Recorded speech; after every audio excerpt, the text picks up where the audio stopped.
Hey everyone, internet most tired book reader here. Today I want to talk about Blue Sisters by Coco Mellor.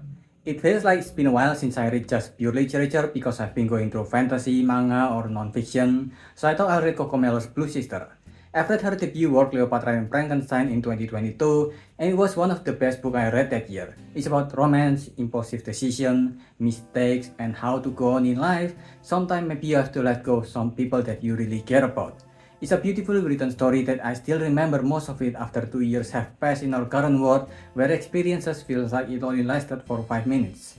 Blue Sister is her sophomore book telling the story of four sisters from the Blue family.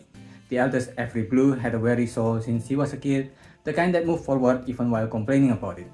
She taught her younger sister to swim and to play cards, etc., showing her taking responsibility in the family as the older sister. She had a photographic memory which feels like unnecessary gimmick for the character because it doesn't really do anything to her character or the plot for most part. During college, she joined a remote commune before living on the street for a while where she got into hard drugs for a year, then checked herself to a detox place before continuing to law school to become a lawyer. She's now 33, married in London to a therapist 7 years older than her named Chitty, and life is about to change for them. The second child is Bonnie Blue. If Avery had her mind, Bonnie had a strong body, being able to walk with her hands at 6 and being able to juggle at 10. She tried a few sports that are more feminine like ballet and gymnastics, but they didn't really click with her. It was not until she was 15 when she was gifted boxing gloves that she really got into it. Unlike Avery, she never touched any drugs, not even alcohol, and her discipline got her the IBA Women's Boxing Championship where she got silver before turning pro. Despite having the most violent job out of the sisters, she is the kindest of the four of them. Dogs even like her at first meet, which according to Benoit Blanc is a good sign in a person. She's now 31 and after a devastating loss, she quit boxing and became a bouncer at a dive bar in Los Angeles. And then despite wanting a son after 2 miscarriages, the Blue parents had another girl named Nicole Blue, which thank God I thought it'll be Clara or something because Nicole is the most girl out of all of them. She listened to teen pop into her adulthood unironically and had 5 boyfriends before she graduated high school. She had matching outfit top to bottom prepared a week in advance and she was popular enough with both boys and girls that she joined a sorority in college. Her sister was already old enough to be busy with their career while she's in college, so she made a new family with her friends because she missed them. Following Little Woman, between the sisters, Avery was the sensible one, Bonnie was the stoic one, and Nicole was the sensitive one. She always wear her feelings in her sleeve, an open soul who wanted to be a mother more than anything. She even became an English teacher for 10th grader after college. But during her 20s, she was diagnosed with endometriosis, an incurable and painful disease that eventually caused her death when she was 27. Then, last but not least, a year apart from Nicole, there's Lucky Blue. She was a baby of the family who Nicole quickly got attached to, and she turns out to be the most beautiful of the sisters, becoming a successful model when she was only 15, but working from such a young age and going around the world makes her a lonely person. She has turned into drinking a little bit and had insomnia which only gotten worse after Nicole's death. She's now 26 and lives in Paris, but she feels lost more than ever, just like all her sisters. And that's the prologue of the story. It is exposition, but it's a very effective exposition. We cut out unnecessary parts like their parents' details, like their job, etc. because it's already obvious from the sisters' life that they are financially secure enough at least to raise all four sisters, and the rest can be explored along while the story unfolds. If Cleopatra and Frankenstein are closer to maybe The Great Gatsby, this one is closer to Little Woman. Meg, Joe, Beth, and Amy from the Mars family in The Little Woman turns into Avery, Bonnie, Nicole, and Lucky from the Blue family here. And since this was after the death of one of the sisters, it felt more like a modern retelling of the sequel. We turn the clock ahead to the 1 year anniversary of Nicole's death. Lucky has been spending the night on an open bar where she ended up graffiting, painting walls with spray paints. She dated to an empty former diplomat's house with 2 guys, and because of that, she's going late to a job. She also had a message from Avery and her mother, most likely related to Nicole's death anniversary, which she chose to ignore, just like she's been doing the entire year after Nicole's funeral. She was in the metro on her way to work, trying to be as not late as possible, when a Frenchman started harassing her. So in desperation, she tried to pretend to call someone, and since there's no one she actually wanted to talk to, she called Nicole's phone. She had a talk which feels like trying to talk to a ghost before she pranked the guy who harassed her and ran out of the train. Just like her name indicates, she's not late to her job. In fact, she's early. Thankfully, she saw her friend Sabine nearby hanging out with 2 male models and they were drinking, her favorite activities nowadays. And thankfully, one of the guys goaded her to a drinking challenge, which helped her forget about all the dread and emptiness she has been feeling, focusing on funny stories she gathered around the world. Stories that establish how often lucky were in her life despite having bad parents whose decisions still affected her in 26. She drank a lot and drank strong alcohol before getting into the dress she's supposed to motel in when all the poison started affecting her until she had to vomit out the window somewhere in Paris. Meanwhile, Bonnie woke up with the sound of what feels like someone trying to break through her door. She opened the door and swung the baseball bat that she kept near her bed to nothing. There is no intruder waiting to break into her place. It seemed to just be a nervous habit from being a bouncer because the sound is her phone ringing with Avery trying to call her. Avery talks about the mail that their mother sent them, the mail that Lucky is still currently ignoring. Their parents has decided to sell the house they used to live in, the home that they left behind as soon as they could. So most of Nicole's belongings that is now kept at the house will be gone along with their house unless something is done. Like older sister, Bonnie is also lost. There was a time when Bonnie doesn't feel lost, when talking to her older sister Avery doesn't feel like she's not doing good enough in life, when she was learning boxing, when skills to be better at boxing is all she had to be worried about, when her crush to her coach doesn't seem to ever go away during their decades of training under his tutelage, despite that's the only thing he ever treated her as, his pupil. She never really pushed for romance and instead used that emptiness to drive herself to become better at boxing, and it worked. She became a pro that kept winning, enough to be called world class in the boxing world. But a week before her last fight, she got a call from Nicole who asked for painkillers in ways that seemed to indicate that she had used all her prescribed one. She took the train home the next day to visit her when she found Nicole's dead. She then went on to her fight in grief and lost badly. After a loss, she left boxing and decided to get hired on a random bar where the owner recognized her short boxing career enough to hire her. Now, a year after Nicole's death, she saw a random guest who reminded her slightly of Nicole and something about her and the guy she's with, who is currently trying to force his way into the bar just because the owner doesn't permit him to go in, caused her to react violently, punching the guy until he's down before leaving to take a walk down the beach where she ruined her sandal with tar residue from Los Angeles Beach. Back at home, she tried to scrape the tar away and it only further ruined her sandals. And that sandal was the last gift Nicole gave her. And after a year of holding everything down, she let herself break down crying. Meanwhile, in London, we see Avery who is living comfortably in London now, the good part of London in the Hampstead instead of the smell like piss part of London.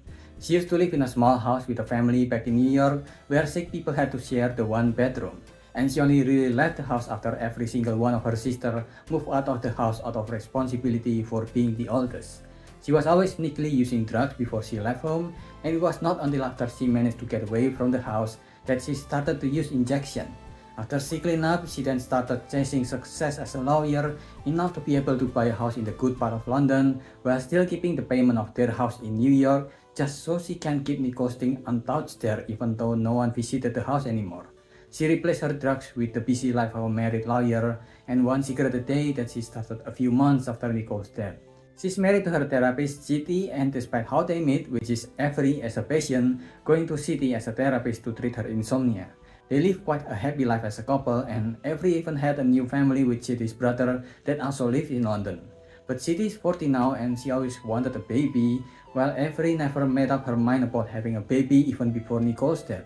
And she cannot even imagine doing so now, not when her insomnia is back after Nicole is gone. It's quite clear that all 3 sisters are unraveling in ways that are self-destructive in their own ways, but Avery finally got a message from Lucky that she wanted to stay at her place for a bit, which seems to indicate that the vomit she had from last we saw her might have cost her her place in Paris. So she had to leave Paris to go to Avery and City's house. Because of who raised them, the girl has never really had a chance to be girls for too long. They all have to grow quickly and took care of each other or themselves. And every conversation we see now from Avery with both Bonnie and Lucky feels like they're talking to a person who they should respect because she raised them, and Avery always had to be defensive and hold her image as the respected older sister whenever she's with them. They never really learned to connect with each other in the way that made a family a family.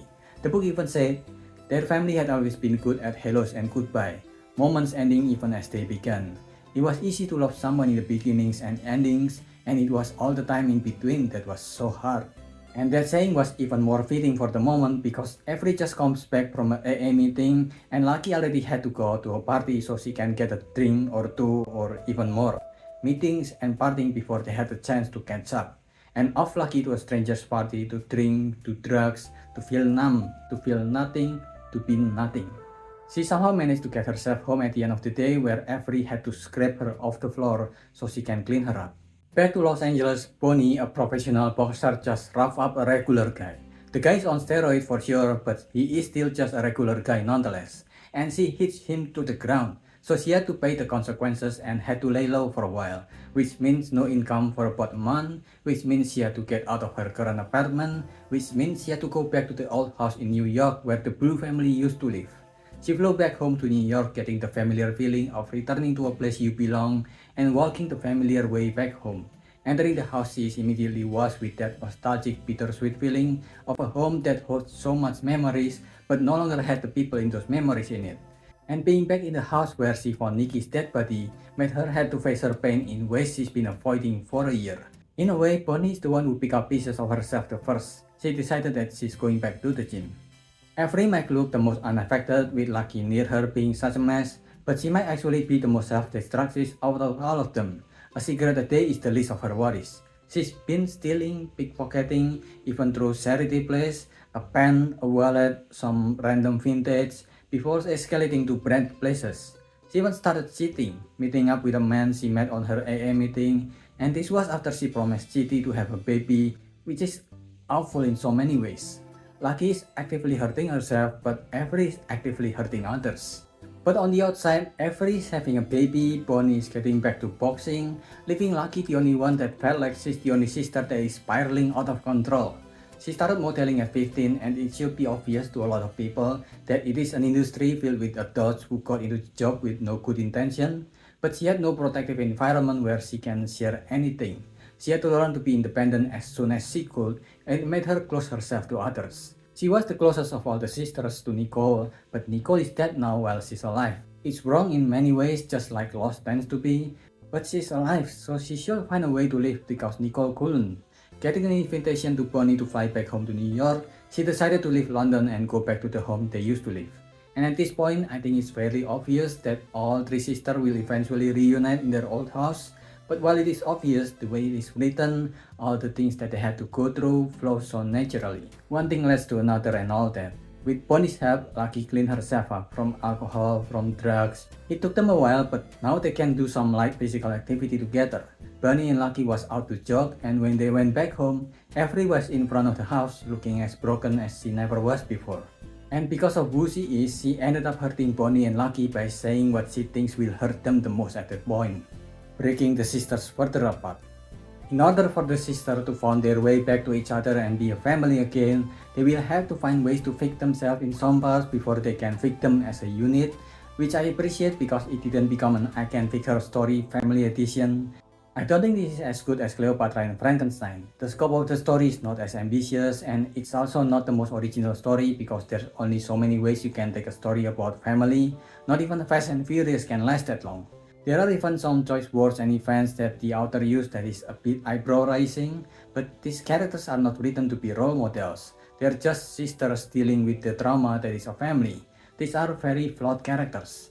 And that's fine. What made it so good is its storytelling. It's so well written and every character, including those that only make brief appearances, feel like they're real people with their own life in the book because of how good the dialogue is written.